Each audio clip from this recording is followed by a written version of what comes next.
Se a pessoa não sabe lidar com o dinheiro, ela é escrava de um governo que é assistencialista. E na escola, a gente não pode falar nada de erotização. Ali não é o ambiente para isso. A matéria vai chamar, e deve se chamar, segurança sexual. Nós estamos no modelo educacional fracassado, escolarizado, precisa de educação. Na prática, só vamos entrar no dia 1º de janeiro, que até agora é a teoria. Fala, jovens! Vocês estão bom? Eu tô animadaço, rapaz do céu. Batemos 15 mil inscritos graças a você que está se inscrevendo e gostando dos nossos vídeos. Obrigado, gente! Bora pro vídeo! Quando deixam o Pablito fala e contextualiza sobre educação, veja! Educação sexual nas escolas, né? A gente tem aí o uso da internet de uma maneira descontrolada, tem até um movimento em São Paulo, Desconecta e tudo mais, as crianças da internet. Me chamou a atenção até uma fala sua no Flow, que eu falei assim, nossa, eu fiquei bem impressionada, né? Que você falou, nossa, Igor, eu fiquei preso, tuas aspas, né? Fiquei preso por 20 anos na pornografia, desde os 5 anos de idade. Fiquei impressionada com essa idade, 5 anos de idade. Bom, a gente sabe sobre o risco disso para as crianças, né? Crianças pequenas que às vezes não têm acesso, não têm um cuidado maior. Você acha importante ter esse conteúdo de educação sexual nas escolas, justamente para reduzir a violência sexual contra as crianças, que acontece muitas vezes dentro de casa? Você tem a noção, quando eu tinha 5 anos não tinha essa internet, desse jeito que era só apertar e ver qualquer coisa aí, né? Eu acho muita gente a se libertar de pornografia. Eu fiquei 20 anos preso nisso. E na escola a gente não pode falar nada de erotização, ali não é o ambiente para isso. A matéria vai chamar, e deve se chamar, segurança sexual. Para a criança não confiar em ninguém em relação à sexualidade dela. Para os pais também terem orientação, porque tem famílias que não têm orientação. Sempre perguntar para o filho se ele está tendo um comportamento estranho. Uma das coisas que mais preservam a família, Fabiola, e inclusive a gente quer instruir os pais em relação a isso, porque não existe educação sem instrução para os pais.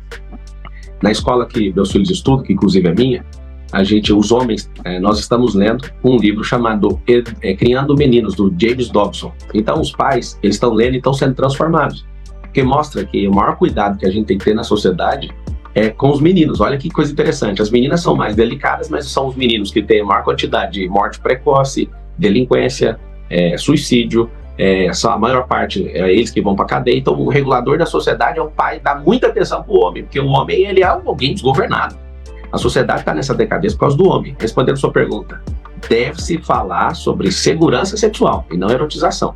Por quê? Quando você coloca, só um pouquinho, quando você entra com um assunto e não põe limite nesse assunto, aí vem um militante, seja de qualquer ala, não estou falando do que ele é, e se ele é uma pessoa que não respeita esses limites, ele vai começar a falar e levantar a bandeira dele, o pensamento dele. Nós temos que ter muito cuidado disso, a gente não tem que estimular esse assunto em sala de aula, a gente tem que falar sobre abuso, a gente tem que falar sobre essas crianças desde pequeno, contar para o papai e para a mamãe, se tiver alguém com algum ato libidinoso, a gente tem que entrar nesse assunto. Escola não é lugar para erotizar a criança, ainda mais dando a chance para algum maluco sequestrar essas crianças emocionalmente, ou serem ridicularizadas por alguma forma. Ali não é um lugar para isso. Eu sou aluno de escola pública, eu sei que isso não é um assunto para ser falado dentro de sala de aula. Segurança sexual tem que ser falado, tem que ter cartilha. Agora, o que cada um pensa sobre sexo, isso aí seria o fim do mundo, destruir as nossas crianças. Em relação à educação, como você mesmo disse, Fabiola, é obrigatório cumprir a base curricular, então nós vamos cumprir. Assim como todo bom cidadão tem que cumprir seus deveres e cobrar seus direitos. Agora, a cidade de São Paulo ela está um pouco complicada em relação à educação, porque os nossos números do IDEB só têm caído, né? São Paulo, por ser a maior potência do hemisfério sul, não só do Brasil, tinha que ser a número 1. A gente gasta um pouco mais de 25 bi com educação a nível municipal, e isso não tem sido o suficiente nem para alfabetizar nossas crianças. Nível de alfabetização está em 38%, o prefeito realmente não preocupou com isso, ele preocupou em asfaltar a cidade até o Acre, segundo palavras dele, mas a educação não tem um acompanhamento. Talvez porque ele não seja educador, né? Eu hoje, para vocês terem uma ideia, eu tenho 1,5 milhão de alunos na internet. Esse número de alunos é maior do que a maior faculdade do país, estudo EAD, né, à distância. E eu tenho um carinho muito grande pela educação, eu também tenho escola infantil, né, e a gente precisa de trazer o formato lúdico para essas crianças, para a gente conseguir até os 7 anos de idade fazer com que seu filho, ou filho de alguma pessoa que você conhece que está na rede pública, conseguir ser alfabetizado. No contexto global, para todo mundo entender, o aluno de escola pública, ele sai do ensino médio, 90% deles não sabem fazer matemática básica, ou seja, é um fracasso total no nosso modelo de ensino. O que eu quero implementar? E eu acredito que isso vai mudar outras áreas, né? Porque a educação é a base de tudo. Tem 3 coisas que são fundamentais em qualquer tipo de governo, que se a pessoa não investir energia nesses 3, a gente vai ter problema na sociedade e vai ter um desregular na segurança. E eu vou explicar. Isso é educação, tá? Não estou fugindo do tema, porque educação molda tudo. Educação, esporte e empregabilidade. Emprego, por exemplo, diminui a criminalidade. Quanto maior a oferta de emprego, quanto maior a qualificação desses empregos, menor vai ser o problema da nossa segurança, que é o problema número 1 hoje para a maioria dos paulistanos. Aonde que a gente resolve isso? A gente resolve isso na educação. As pessoas têm que entender só pra gente não... Porque eu sei que o senhor está trazendo todo o conceito da educação, mas a gente tem várias perguntas sobre educação que até incluem coisas que o senhor está falando. Em relação a essas disciplinas, o senhor tem claro quais são essas disciplinas? Sim, a primeira, que é a que mais molda o comportamento humano. Inteligência emocional, ou como é conhecido, socioemocional. De novo, isso vai impactar lá na segurança do país, vai impactar nas decisões que a pessoa toma ao invés de fazer uma besteira. Isso impacta em tudo. Então, isso tem que estar desde o início na escola pública. Segundo, empresarização. Nós nos tornaremos uma nação empreendedora a partir de São Paulo. São Paulo tem 2 milhões de CNPJs. O que é que a gente tem que fazer? A gente precisa ensinar a empresarização desde pequeno para as pessoas, para os paulistanos, porque a gente, vamos pegar um quadro de 100 empresas, até o 3º ano, uma empresa nova tem uma chance de quebrar de mais de 80%, porque a pessoa não entende como isso funciona. Você quer que todo mundo seja empresário? De maneira nenhuma. Eu quero que todo mundo, com o nosso dinheiro, aprenda a fazer isso. Nós vamos transformar a escola, na escola olímpica, vai ser o maior marco da educação aqui na cidade de São Paulo. São mais de 60 esportes, esporte molda caráter. O que nós vamos fazer? Dar uma identidade esportiva. Marçal, você acredita que quantos % da população vai conseguir seguir no esporte? Eu imagino que nesses primeiros anos, de 30% a 50% das crianças vão se encontrar no esporte. Quem não encontrar no esporte, se encontra na empresarização. Quem não encontrar em nenhum dos dois, se encontra na música. E por aí vai as profissões. Mas a grande questão do Estado é fazer com que o povo tenha um caráter moldado. O que é esse caráter moldado?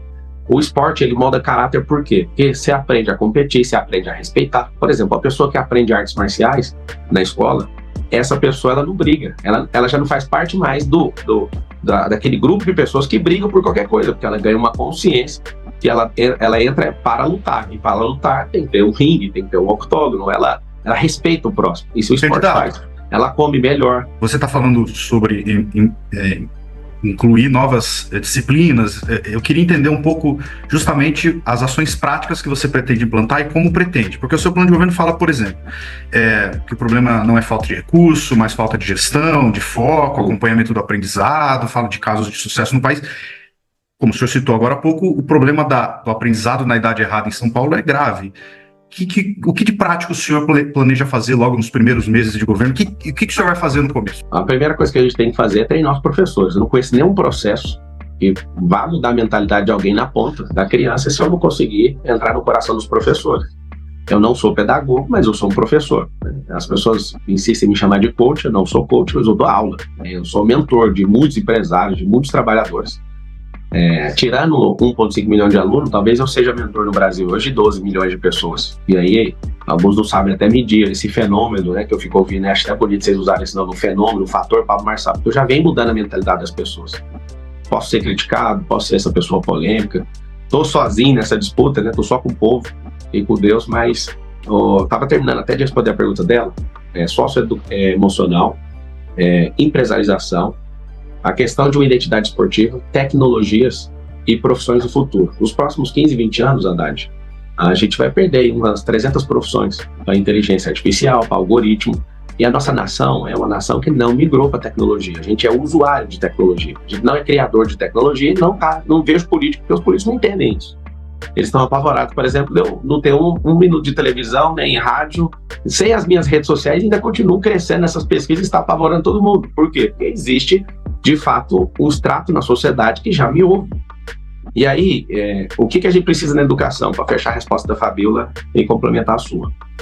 Se a gente ensinar profissões do futuro para um garoto da favela, esse garoto vai começar a sonhar desde pequeno fazer isso. Hoje tem 3 coisas que os meninos da favela querem fazer. Eles querem fazer jogador de futebol, aí se não tiver o talento, ele já desanima. Ele quer ser MC, por quê? Olha que interessante isso aqui que todo mundo precisa saber. Ele quer ser MC, ele quer cantar, ou ele quer ser do crime. Isso eu falo no contexto, né, a maior parte das crianças. Tem gente que quer ser bombeiro, quer ser polícia. Só que essa são os 3 maiores. Porque eu estou entrevistando as crianças e perguntando o sonho delas. Por que elas querem essas 3 coisas? Ou jogar futebol, ou ser MC, ou ir pro crime. Porque os 3 apontam para prosperidade. E é um negócio assustador. Todo mundo quer prosperar. E o que a gente vai ensinar, que a esquerda pira e surta, é educação financeira. Como o próprio presidente Lula falou, num comício aqui em São Paulo. Se a pessoa ganha mais de 4 mil por mês, ela tem uma renda superior a 4 mil, ela para de votar no PT. Então esse é meu sonho. Ensinar educação financeira para as crianças desde pequeno. Quando você ensina educação financeira, a pessoa não fica dependente do Estado, ela não fica...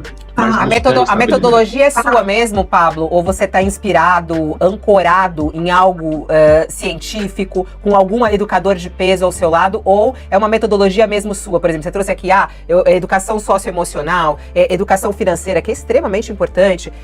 Tudo isso é baseado realmente na sua metodologia, ou é ancorado em alguma metodologia específica? Essa é a lógica, né? A base natural das coisas. Não precisa de falar que é minha ou de alguém que está querendo promover alguma coisa. Isso é lógica. Se a pessoa não sabe lidar com dinheiro, ela é escrava de um governo que é assistencialista. Se a pessoa não aprende... Eu já aplico isso nas minhas escolas, se você quer essa resposta. Agora, os Estados Unidos, eu vou só responder isso lá e passo para você. Eu ainda nem falei o que eu quero fazer, que é a revolução da educação no Brasil. A gente vai ter que ensinar todo mundo a ser investidor. Tem 3 níveis. As pessoas têm que aprender um trabalho, depois elas têm que aprender a empreender e depois têm que aprender a investir. São 3 níveis. E eu finalizo contando isso para vocês. Na Europa, mais de 70% dos europeus investem. Mais de 70%. Olha tanto que é drástico e por que vai ter uma revolução da educação na cidade de São Paulo. E no Brasil, consequentemente. Funcionando aqui, o Brasil é obrigado a copiar. Nos Estados Unidos, mais de 50%. No Brasil, 3%. Aí vocês vão aprender a fazer o web, porque 3% é uma vergonha. Nosso povo não foi preparado para investir, nem para empreender e nem para trabalhar. A gente tá no nível engatinhando, que o trabalho é o básico. Tinha que estar todo mundo trabalhando, quem tem capacidade laborativa. Só que não tá. A gente tem mais de quase 3 mil cidades no Brasil, tem mais gente ganhando assistencialismo do que trabalhando, pra você ter uma noção. Nós estamos no modelo educacional fracassado, escolarizado, precisa de educação. Social. Como que você vai fazer a escola em tempo integral? Vamos sair da teoria e entrar na prática. Na prática, só vamos entrar no dia 1º de janeiro, que até agora é a teoria. Tem uma diferença, Raquel, de plano e projeto. Não, você precisa trazer também o seu... Não, é porque você está pedindo prática, mas a prática só vai acontecer em janeiro. A gente continua na teoria. Por que é teoria? Não, mas se você discordar, não vai mudar nada aqui. A prática é lá. A gente tem discordância, é o eleitor que está pedindo para você trazer. Então tá bom, e eu estou já respondendo. Se você puder deixar responder, tá tão elegante a entrevista, eu sigo respondendo. Claro. Vamos lá. Existe plano que aponta para o rumo, e existe projeto. No dia 6, às 20 horas e 30 minutos, eu já vou começar a rodar os projetos. Plano é uma coisa. Isso aí é um norte, para onde nós estamos indo. Depois nós vamos para os projetos técnicos, depois nós vamos para a prática. Para você que é paulistano e entende o que a gente precisa colocar essa escola em tempo integral, porque você trabalha e seu filho fica jogado com alguém. Então, quando eu falei que eu vou transformar a escola na escola olímpica, além do que você falou, Raquel, a gente vai ter pessoas, vamos ter as crianças treinando, a gente vai descobrir a vocação esportiva de alguém, sabe para quê? Para cuidar da saúde dela, da saúde mental, da saúde física.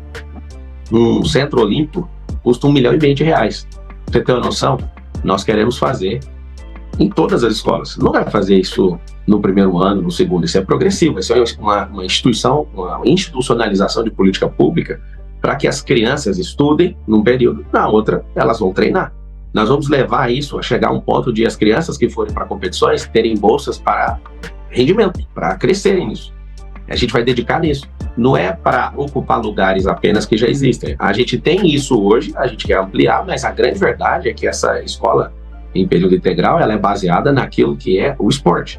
E tem mais de 60 modalidades, nós vamos descobrir a vocação que o seu filho tem para a gente ocupar a mente dele.